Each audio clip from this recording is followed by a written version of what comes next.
मैं पवन मिश्रा। और आज के इस वीडियो लेक्चर में हम जो टॉपिक करने जा रहे हैं, जो विषय करने जा रहे हैं, हिंदी भाषा शिक्षण। और आज का जो प्रकरण है हिंदी भाषा के तत्व। तो आज के इस वीडियो लेक्चर में हम हिंदी भाषा के तत्वों की बात करेंगे। तो सबसे पहले हम ये देखते हैं कि भाषा के मूल तत्व क्या होते हैं। तो भाषा के मूल तत्व क्या होते हैं कि जो भाषा का आधार है, जिसके बिना भाषा बिल्कुल अपूर्ण है। और इन्हीं चीज़ों से, इन्हीं तत्वों से मिलकर, जैसे हम अपने शरीर की बात करते हैं, हमारा शरीर 5 तत्वों से मिलकर ही पूर्ण होता है। तो उसी तरह से भाषा के भी कुछ अंग हैं, कुछ तत्व हैं जिसके बिना भाषा अपूर्ण है। तो आज की इस वीडियो लेक्चर में हम उन्हीं तत्वों की बात करेंगे। तो सबसे पहले हम बात करते हैं भाषा के मूल तत्व कौन है। वर्ण, शब्द, वाक्य, विराम चिन्ह, लिपि, वर्तनी। इसके अलावा हाव भाव, अंग संचालन और मुहावरे और लोकोक्तियों को भी भाषा के तत्वों में शामिल किया जाता है। तो ये सब क्या है, भाषा के मुख्य तत्व हैं। इसके बिना भाषा अपूर्ण है। कुछ विद्वान व्याकरण को ही भाषा का मूल तत्व मानते हैं। उनका मानना है कि व्याकरण ही भाषा के इन मूल तत्वों का व्याख्याकार होता है। तो कुछ विज्ञानों का ये मानना है कि नहीं, जो भाषा का मूल तत्व है वो व्याकरण है, क्योंकि व्याकरण ही भाषा का आधार होता है। तो कुछ मान्यताएं ये भी हैं। तो हम भाषा के जो मूल तत्व हैं हम वो इस प्रकार हैं। लिपि, हर भाषा की अपनी लिपि होती है। वर्ण, शब्द, वाक्य, विराम चिन्ह, वर्तनी, उच्चारण, शैली, अंग संचालन, लोकोक्ति और मुहावरे। तो ये सब जो है भाषा के मुख्य तत्व हैं। अब इन तत्वों की एक एक करके हम बात करते हैं। तो सबसे पहले हम बात करते हैं लिपि की। तो जैसा आप सबको पता है, आपने भी लिपि के बारे में पढ़ा है कि मौखिक विचारों को प्रकट करने हेतु निश्चित किए गए चिन्ह लिपि कहलाते हैं। कि जो हम मौखिक विचारों को प्रकट करते हैं तो उसके लिए कुछ चिन्ह भी होते हैं। जैसे हम मैंने बोला कि मेरा नाम पवन है, तो ये मौखिक रूप से बोल रहा हूँ, लेकिन लिखित रूप में अगर लिखना है तो उसके लिए मुझे कुछ चिन्हों की जरूरत पड़ेगी कि कैसे लिखूं। तो उन चिन्हों को लिपि कहते हैं। तो मौखिक विचारों को प्रकट करने हेतु निश्चित किए गए चिन्ह लिपि कहलाते हैं। लिपि का अर्थ होता है किसी भी भाषा की लिखावट या लिखने का ढंग। ध्वनियों को लिखने के लिए जिन चिन्हों का प्रयोग किया जाता है वही लिपि कहलाती है। लिपि और भाषा दो अलग चीजें होती हैं। अब कैसे अलग चीजें होती हैं कि भाषा वो चीज होती है जो बोली जाती है, और लिखने को तो उसे किसी भी लिपि में लिख सकते हैं। कि भाषा बोली जाती है और लिपि उसका लिखित रूप है। लेकिन कई बार जो भाषा है वो किसी भी लिपि में लिख सकते हैं। जैसे हिंदी की लिपि हम बात करते हैं, देवनागरिक है। लेकिन आप अक्सर हिंदी को रोमन लिपि इंग्लिश में भी लिखने लगते हो आजकल। जो सामान्य रूप से हम हिंदी को इंग्लिश में लिखने का एक जो नया दौर शुरू हुआ है, तो किसी भाषा को हम दूसरी लिपि में भी लिख सकते हैं। विश्व की सभी भाषाओं की अपनी अपनी लिपि है।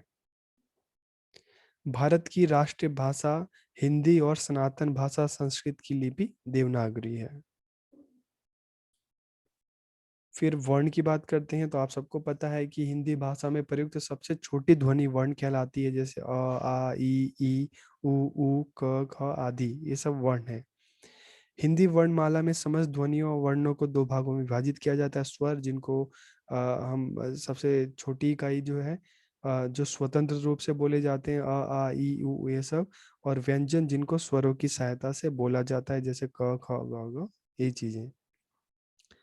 फिर हम बात करते हैं शब्द की। तो वर्णों से मिलकर ही शब्द बनते हैं। तो वर्णों का सार्थक समूह शब्द कहलाता है। जैसे क, म, र। हिंदी भाषा का शब्द भंडार बहुत ही समृद्ध है, और तकरीबन इसके जो शब्द जो भंडार है ये 2.5-3 लाख से भी ज्यादा है। तो हिंदी भाषा का शब्द भंडार बहुत ही समृद्ध और विशाल है। वाक्य, दो या दो से अब शब्दों से मिलकर वाक्य बनता है। तो दो या दो से अधिक शब्दों के सार्थक समूह को वाक्य कहते हैं। जैसे विद्या धन के समान है। विराम चिन्ह। तो विराम का अर्थ है ठहराव, विश्राम, रुकना। लिखते समय विराम को प्रकट करने के लिए लगाए जाने वाले चिन्ह को विराम चिन्ह कहते हैं। लेखन मनुष्य के जीवन की एक विशेष मानसिक अवस्था है। लिखते समय लेखक यूं ही नहीं दौड़ता, बल्कि कभी कहीं थोड़ी देर के लिए रुकता है, ठहरता है और पूरा विराम लेता है। ऐसा इसलिए होता है कि हमारी मानसिक दशा की गति सदा एक जैसी नहीं होती। तो जिस तरह से हमारे जिंदगी में आराम जरूरी है, उसी तरह से जब हम लिखते हैं तो वहां पे भी विराम जरूरी है, नहीं तो जो लिखित भाषा है वो अव्यवस्थित भी हो सकती है। यही कारण है कि लेखन कार्य में भी विराम चिन्हों का प्रयोग करना पड़ता है। यदि इन चिन्हों का उपयोग ना किया जाए तो भाव अथवा विचार की स्पष्टता में बाधा पड़ेगी और वाक्य एक दूसरे में उलझ जाएंगे, और तब पाठक को व्यर्थ ही माथापच्ची करनी पड़ेगी।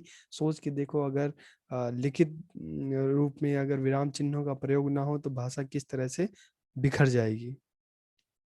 पाठक के भाव बोध को सरल और सुबोध बनाने के लिए भी विराम चिन्हों का प्रयोग होता है। वर्तनी, अब वर्तनी क्या होती है? लिखने की रीति, लिखने का तरीका को हम इसको वर्तनी या अक्षरी भी कहते हैं। भाषा की वर्तनी का अर्थ उस भाषा में शब्दों को वर्णों में से अभिव्यक्त करने की क्रिया को कहते हैं। किसी भी भाषा की समस्त ध्वनियों को सही ढंग से उच्चारित करने के लिए ही वर्तनी की एक रूपता स्थिर की जाती है। जिस भाषा की वर्तनी में अपनी भाषा के साथ अन्य भाषाओं की ध्वनि को ग्रहण करने की जितनी अधिक शक्ति होगी, उस भाषा की वर्तनी उतनी ही समर्थ हो जाएगी। अतः वर्तनी का सीधा संबंध भाषागत ध्वनियों के उच्चारण से है। तो हम जैसा जो उच्चारण करते हैं उसको वैसा ही लिखते हैं। तो लिखने की रीति वर्तनी है। जैसे मैंने पवन बोला तो उसको मैंने पवन लिखा, तो सही ढंग से बोलेंगे तो सही ढंग से लिखेंगे। और अक्सर अगर हम गलत बोलेंगे, गलत उच्चारण करेंगे तो गलत लिखेंगे। तो वर्तनी का जो संबंध है लिखने से है। कई बार अक्सर देखा होगा कि लिखने में जब हम गलत बोलते हैं तो गलत लिखते हैं। तो इसलिए हमें उच्चारण इस जैसे आप आखिरी बिंदु देखेंगे, वर्तनी का सीधा संबंध भाषागत ध्वनियों के उच्चारण से। सही उच्चारण होगा, सही लिखावट होगी। तो लिखने की रीति को, भाषा की लिखने की रीति को वर्तनीय अक्षरी कहा जाता है। उच्चारण, जिस प्रकार से कोई शब्द बोला जाता है या कोई भाषा बोली जाती है या कोई व्यक्ति किसी शब्द को बोलता है, उसका उच्चारण कहते हैं। तो उच्चारण जो है, ये समझ में आया कि जब हम कोई चीज बोलते हैं तो उसको क्या कहते हैं? उच्चारण। उसके बाद फिर हम बात करते हैं लहजा। शैली क्या होता है? भाषा और भावों के मिश्रण को शैली कहा जाता है। इसको और कोशिश करते हैं समझने की, कि किसी भी प्रदेश में अपनी बात कहते हुए शब्दों और वाक्यों का उच्चारण एक खास अंदाज में करने की परंपरा पाई जाती है।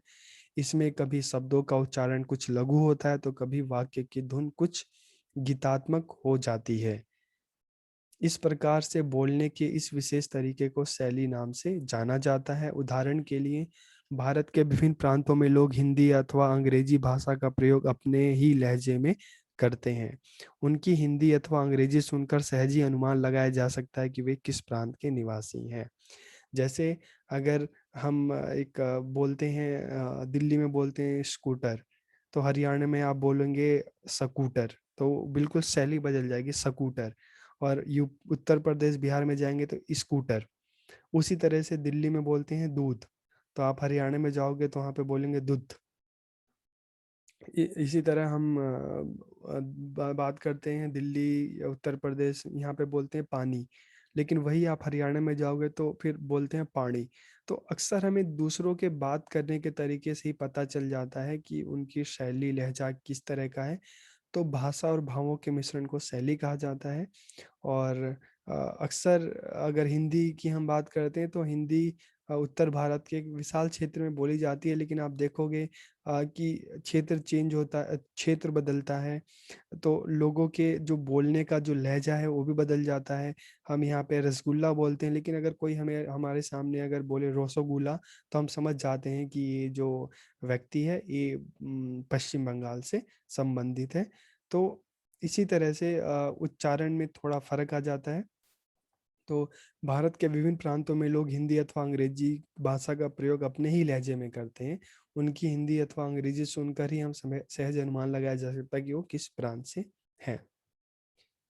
फिर अंग संचालन की भाषा का एक जो मुख्य अगर तत्व है अंग संचालन, क्योंकि आप बोलते समय आपके हाव-भाव अंग संचालन जितने ज़्यादा काम करेंगे उतना ही आप में आत्मविश्वास पैदा होता है। तो अक्सर हम समाचार चैनल पे भी देखते हैं, किसी को बोलते हुए भी देखते हैं, तो अगर बोलने के साथ उनका अंग संचालन जितना अच्छा होता है तो सामने वाले को आकर्षित करता है। तो कोई भी व्यक्ति जब भाषा का प्रयोग करता है तो अपनी बात को अधिक प्रभावशाली बनाने के लिए वह शब्दों के साथ-साथ अंग संचालन भी अवश्य रूप से प्रयोग करता है। गर्दन, भौहें, आँखों, कंधों, होठों और हाथों के प्रयोग से हम अपनी बात को और अधिक स्पष्टता के साथ प्रस्तुत करते हैं। इससे हमारे आत्मविश्वास में वृद्धि होती है। फिर हम बात करते हैं लोकोक्ति और मुहावरे। तो लोकोक्ति और मुहावरे दोनों ही भाषा को समृद्ध और व्यापक बनाते हैं। इसके द्वारा गहन भावों को भी सरलता से व्यक्त किया जा सकता है। इनमें लोक जीवन के अनुभव छिपा रहता है। इनके प्रयोग से भाषा में सजीवता, सुंदरता, स्पष्टता और स्फूर्ति आती है। इनके द्वारा कम से कम शब्दों में अधिक से अधिक बात कही जा सकती है। जैसे कुछ है कि जिसकी लाठी भैंस उसी की, ठीक है? इसके अलावा साँप भी मर जाए लाठी भी ना टूटे, बेगाने शादी में अब्दुल्ला दीवाना।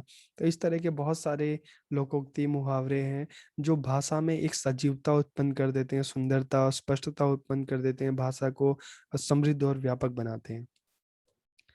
तो आज के इस वीडियो लेक्चर में हमने देखा कि भाषा के अलग-अलग तत्व कौन-कौन से हैं। हमने भाषा के तत्वों के रूप में हमने वर्ण की बात की, शब्द की बात की, हमने वाक्य की बात की, हमने इसके अलावा लोकोक्ति, मुहावरों की हमने बात की, हमने शैली की बात की। तो अलग-अलग जो भाषाई तत्व हैं हमने हमने उसकी बात की कि ये तत्व मिलकर ही भाषा को पूर्ण बनाते हैं, भाषा को समृद्ध बनाते हैं, भाषा को व्यापक बनाते हैं। और जैसे पंच तत्वों के बिना हमारा शरीर अधूरा है, वैसे इन तत्वों के बिना कोई भाषा भी अधूरी है। तो इसलिए जो ये भाषाई तत्व हैं, ये भाषा के लिए बहुत ज़रूरी हैं। इसलिए आप देखोगे विद्यालय में, महाविद्यालय में इन्हीं तत्वों का ज्ञान विद्यार्थियों को कराया जाता है ताकि आप उस भाषा को अच्छे से जान सकें, समझ सकें। और इन्हीं तत्वों को समझाने के लिए अलग-अलग क्रियाएँ की जाती हैं। अलग-अलग आपने देखा होगा अलग-अलग क्रियाएँ करवाई जाती हैं, अलग-अलग कार्यक्रम करवाए जाते हैं, अलग-अलग एक्टिविटीज़ जो आपने देखी होगी, ये चीज़ करवाई जाती है ताकि आप भाषा के तत्वों को जान सको, समझ सको, ताकि आप उस भाषा से संपूर्ण रूप से परिचित हो सको। तो आज के इस वीडियो लेक्चर में इतना ही। आपको अच्छा लगे तो अपने दोस्तों के साथ ज़रूर शेयर कीजिए। बहुत-बहुत धन्यवाद।